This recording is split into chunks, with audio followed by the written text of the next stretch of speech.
I'm referring to some recent results by Hilary Putnam and Richmond Thomason. Mi sto riferendo a degli studi più recenti di Putnam e Thomason. Thompson, scusate. Hilary Putnam. To put it bluntly, I want to put this bluntly.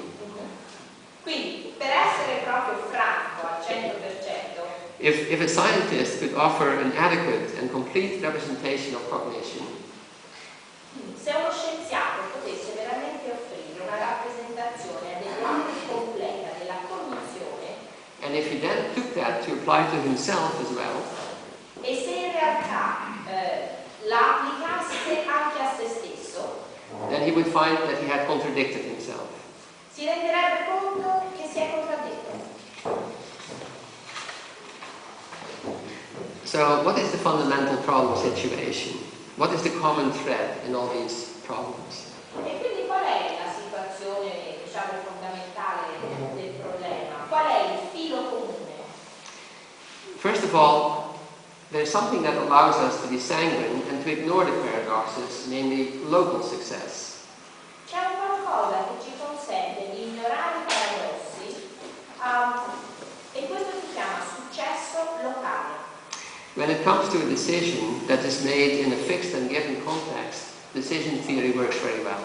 Ma quando si tratta di prendere una decisione in un contesto fisso, in un dato contesto, allora la teoria funziona molto bene. When it comes to a form of discourse that has a subject predefined, the theory of language works very well. Quando invece arriviamo ad una trattazione il cui soggetto è predefinito, allora la teoria del linguaggio funziona molto bene. And in the study of cognition, if attention is focused on specific skills and resources with a prior demarcation, then scientific representation is perfectly possible.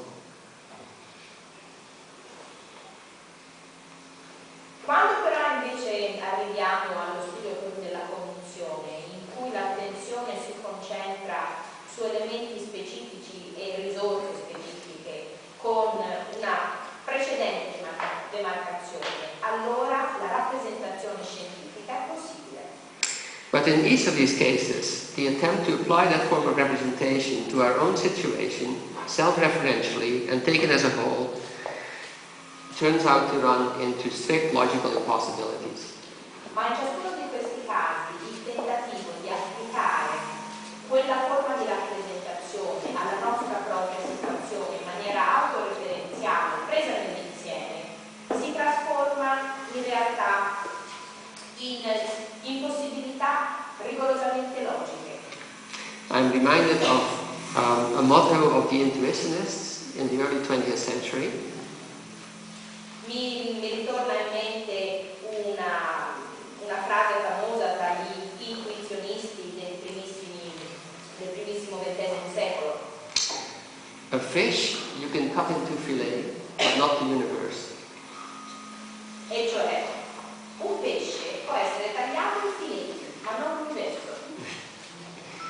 So, where are we now? At the beginning I expressed some puzzlement.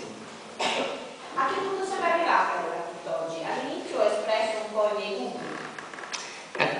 If there was such a sense of crisis, intellectual crisis, in Western thought less than a century ago, and there's no sense of crisis to be found in mainstream philosophy now, what has happened?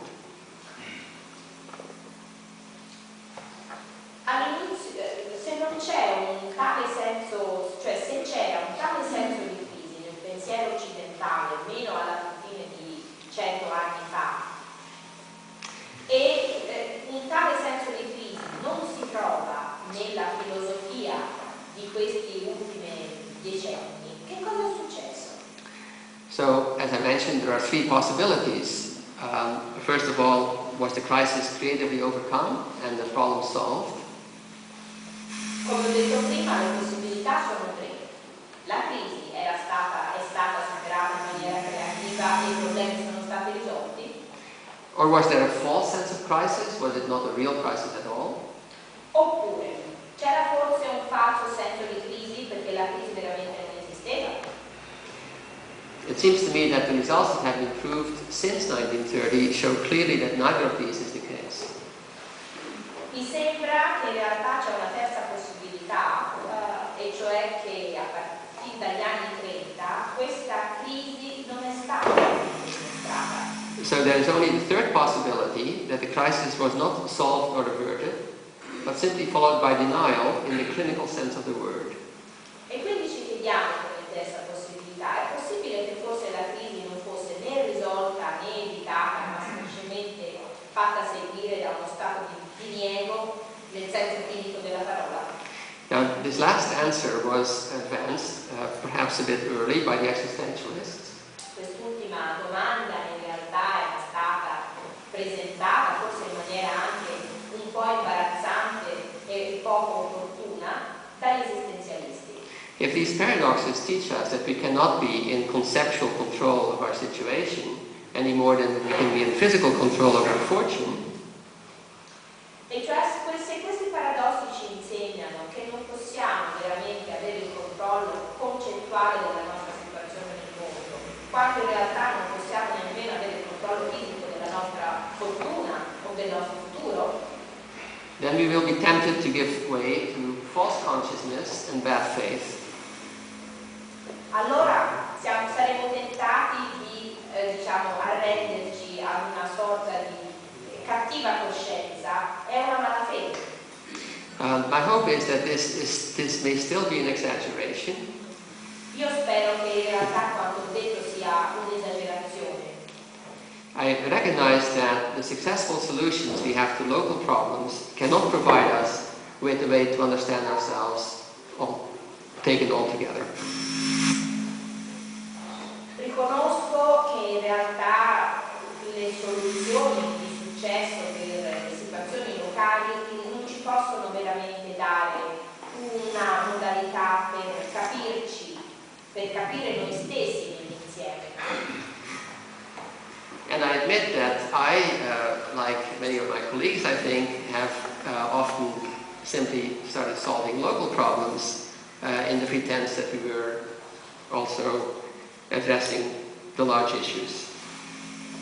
E devo dire, ammetto che io come tanti colleghi ho cominciato a dedicarmi alla risoluzione dei problemi locali, sperando che in realtà questo potesse servire anche a risolvere argomentazioni più ampie. But I live in hope. Però vivo nella speranza. If we can bring these problems to light and keep them before our eyes, then perhaps we're now at a point where we can deal with the problem. Perché se possiamo veramente portare la luce a questi problemi e comunque tenerli al centro del nostro sguardo, almeno noi filosofi possiamo provare a risolvere questi problemi.